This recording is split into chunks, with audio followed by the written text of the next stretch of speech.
जय श्री कृष्णा दोस्तों, मैं हूँ ऋचा सिन्हा और मेरे चैनल पे आप सभी का बहुत बहुत स्वागत है। दोस्तों, आज के वीडियो में हम जन्माष्टमी व्रत 2022 से संबंधित विस्तार पूर्वक बात करने वाले हैं।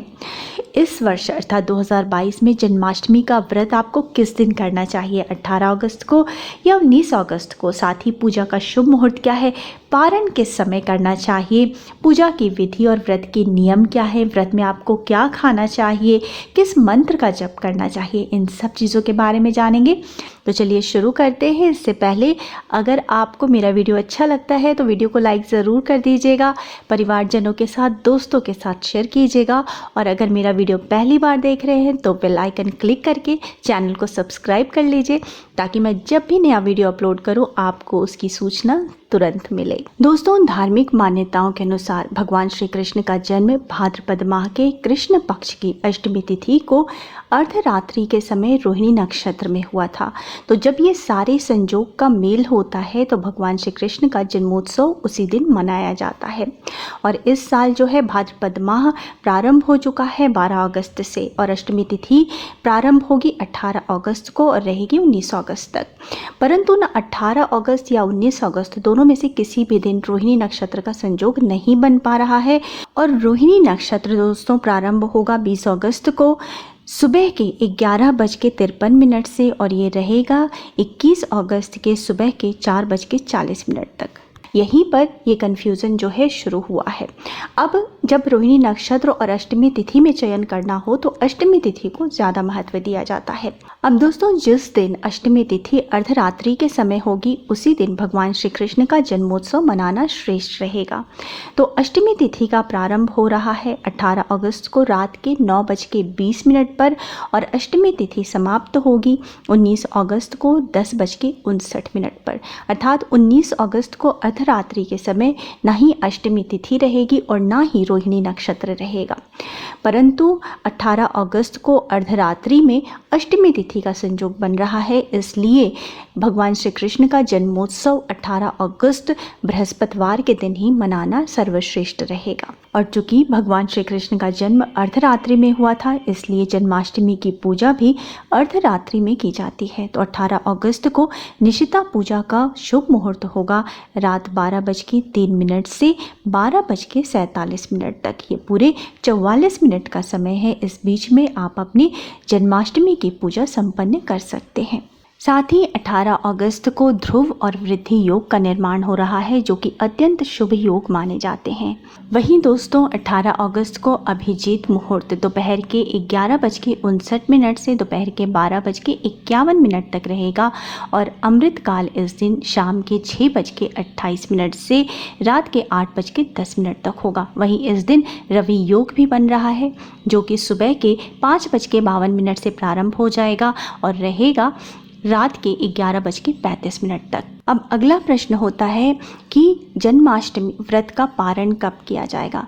दोस्तों, धर्मशास्त्रों के अनुसार जब रोहिणी नक्षत्र और अष्टमी तिथि समाप्त हो जाती है तब जन्माष्टमी व्रत का पारण किया जाता है।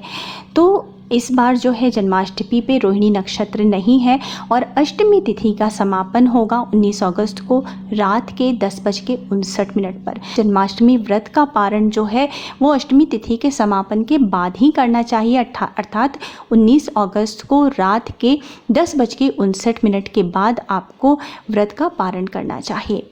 वहीं दोस्तों वैकल्पिक भी है कि जब दूसरा दिन हो जाता है और दूसरा दिन का सूर्योदय हो जाता है उसके बाद आप किसी भी व्रत का पारण कर सकते हैं। व्रत जो है वो सूर्योदय से लेकर के सूर्योदय तक किया जाता है। तो अगर आप 18 अगस्त को व्रत कर रहे हैं, सूर्योदय के साथ आपका व्रत प्रारंभ होगा और 19 अगस्त को सूर्योदय के बाद आप अपने व्रत का पारण कर सकते हैं।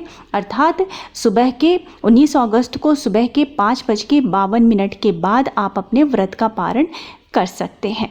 परंतु वर्तमान समय में जो प्रथा प्रचलित है वो ये है कि व्रत का पारण भगवान श्री कृष्ण के जन्मोत्सव की पूजा के बाद कर लिया जाता है। तो कई लोग जिस दिन जन्माष्टमी का व्रत होता है उस दिन रात में भगवान श्री कृष्ण के जन्मोत्सव मनाने के बाद, पूजन करने के बाद व्रत का पारण कर लेते हैं तो आप वैसे भी कर सकते हैं।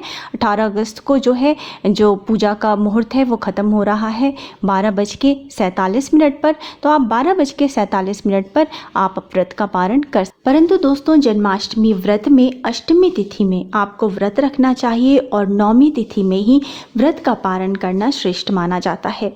अब जिस दिन आपका जन्माष्टमी का व्रत है उसके एक दिन पहले से ही आपको सात्विक नियमों का पालन करना चाहिए।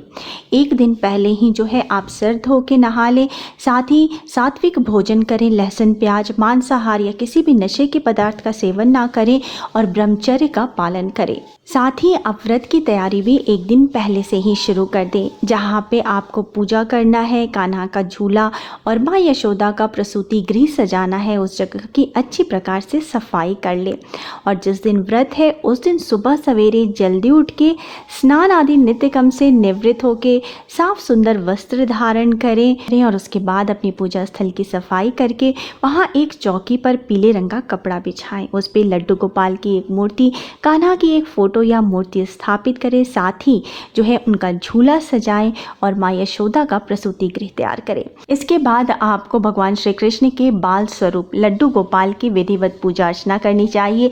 साथ ही भगवान श्री कृष्ण और राधा रानी की भी विधिवत पूजा अर्चना करनी चाहिए। सर्वप्रथम लड्डू गोपाल को पंचामृत से स्नान कराएं और फिर शुद्ध जल से स्नान कराएं। उसके बाद उन्हें सुंदर नवीन वस्त्र समर्पित करें, मुरली और मोरपंख समर्पित करें। साथ ही भगवान श्री कृष्ण का प्रिय माखन और मिश्री का भोग लगाएं। साथ ही तुलसी दल डालना ना भूलें, मिष्ठान फल आदि उन्हें समर्पित करें। इसके पश्चात जन्माष्टमी व्रत करने का संकल्प लें। हाथों में थोड़े से पुष्प, दक्षिणा, सुपारी आदि लेकर के जन्माष्टमी व्रत करने का संकल्प लें। इसके बाद आपको जो है भगवान विष्णु के महामंत्र ओम नमो भगवते वासुदेवाय का यथासंभव जप करना चाहिए। विष्णु सहस्त्र नाम का जप करें और गीता का पाठ करें, नारायण कवच आदि का पाठ करना सर्वश्रेष्ठ रहेगा। फिर भगवान श्री कृष्ण और राधा रानी की आरती करें और क्षमा याचना करें।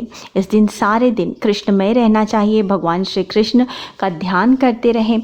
कई लोग जो है इस व्रत को निराजल भी करते हैं। निराजल संभव नहीं है तो आप फलाहार खा के कर सकते हैं, यानी फल खा सकते हैं, दूध, चाय, कॉफ़ी ये सारी चीज़ें आप पी सकते हैं, मिल्क शेक पी सकते हैं, मूंगफली, ड्राई फ्रूट्स आदि खा सकते हैं। इस दिन ज़्यादा से ज़्यादा भगवान श्री कृष्ण के मंत्रों का जप करें, भजन कीर्तन करें। शाम के समय जो है भगवान की पुनः आरती करें और भोग समर्पित करें। जन्माष्टमी में भगवान श्री कृष्ण का जन्म मध्य रात्रि में हुआ था, निशिता पूजा काल का ही महत्व है। तो दोस्तों, उस समय आपको भगवान श्री कृष्ण को फिर से स्नान कराना है। गंगा जल से, पंचामृत से स्नान कराएं, भगवान का श्रृंगार करें, मूर्ख पंख मुरली भगवान को अर्पित करें, धूप दीप टीका चंदन वस्त्र अर्पित करें, पुष्प माला अर्पित। लड्डू गोपाल का अति प्रिय माखन और मिश्री तो प्रसाद में होना ही चाहिए। इसके अलावा घर में शुद्धता पूर्वक बनी हुई कोई भी मिठाई, नारियल की मिठाई हो, दूध की मिठाई हो तो आप भगवान को चढ़ा सकते हैं। फल चढ़ाएं, पान अर्पित करें, भगवान के भजन कीर्तन करें, मंत्रों का जप करें। इसके बाद भक्ति पूर्वक सभी लोग मिलकर के भगवान श्री कृष्ण की आरती जरूर करें और क्षमा याचना करें, भगवान से कृपा बनाए रखने की प्रार्थना करें। उसके बाद भक्ति पूर्वक सभी लोग भगवान का प्रसाद ग्रहण करें। उसके बाद अगर आप पारण करना चाहते हैं तो आप सात्विक भोजन कर सकते हैं, परंतु पारण हमेशा दूसरे दिन ही करना चाहिए। व्रत के दूसरे दिन सूर्योदय के पश्चात भगवान श्री कृष्ण की पूजा आराधना के बाद दान करें। ब्राह्मण को पीली वस्तुओं का दान करें, पीला अनाज, फल, दक्षिणा का दान करें और उसके बाद पारण करना चाहिए, सात्विक भोजन करना चाहिए। इस प्रकार से जो भी पूरी भक्ति भावना से भगवान श्री कृष्ण की जन्माष्टमी का व्रत करते हैं उन पे भगवान विष्णु की कृपा बनी रहती है। साथ ही उनसे माता लक्ष्मी भी अति प्रसन्न होती है, उसके घर में सदा सुख समृद्धि की वृद्धि होती है। उम्मीद है दोस्तों आपको इस वीडियो में कृष्ण जन्माष्टमी व्रत से संबंधित संपूर्ण जानकारी मिली होगी। अब मिलते हैं अगले वीडियो में, तब तक स्वस्थ रहिए, सुरक्षित रहिए और अपना बहुत बहुत ध्यान रखिए। जय माता दी।